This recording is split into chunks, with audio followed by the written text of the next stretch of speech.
Et maintenant, l'actualité de l'Amérique latine. Le 22 décembre 2025, au Panama, les autorités maritimes signalent l'interception d'un navire sous pavillon panaméen avec transpondeur coupé, des mesures étant envisagées, détail encore à confirmer. Du 21 au 23 décembre 2025, au Paraguay et en Argentine, des inondations provoquent des évacuations, tandis que les bilans humains et matériels restent non consolidés. Les 23 et 24 décembre 2025, à l'ONU, Washington annonce l'application complète de sanctions contre le Venezuela et évoque des interceptions de tankers. Caracas dément et Moscou comme Pékin alerte sur l'escalade. Le 24 décembre 2025, au Pérou, la présidentielle de 2026 enregistre un record de 34 candidats, traduisant une fragmentation politique et une dynamique électorale incertaine. Le 25 décembre 2025, au Honduras, Nasrias Fura est déclaré vainqueur de l'élection avec 40,27% contre 39,53%, des contestations demeurant possibles. Le 26 décembre 2025, au Venezuela,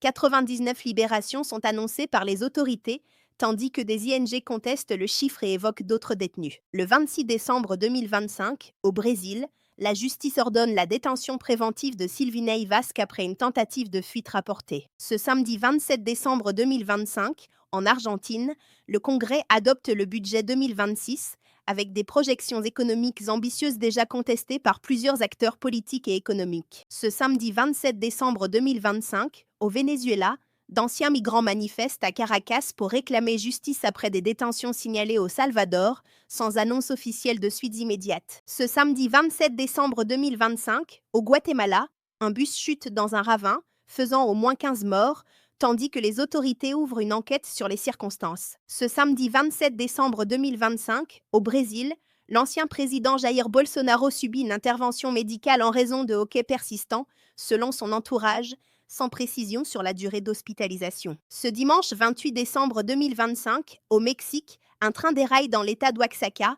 faisant au moins 13 morts et près de 100 blessés, selon un bilan provisoire. Ce même jour, une attaque au couteau près de Paramaribo fait 9 morts, dont 5 enfants, selon les autorités locales. Enfin, au Honduras, Nasrias Fura est confirmé président élu après un décompte prolongé des voix, dans un contexte politique marqué par des contestations post-électorales.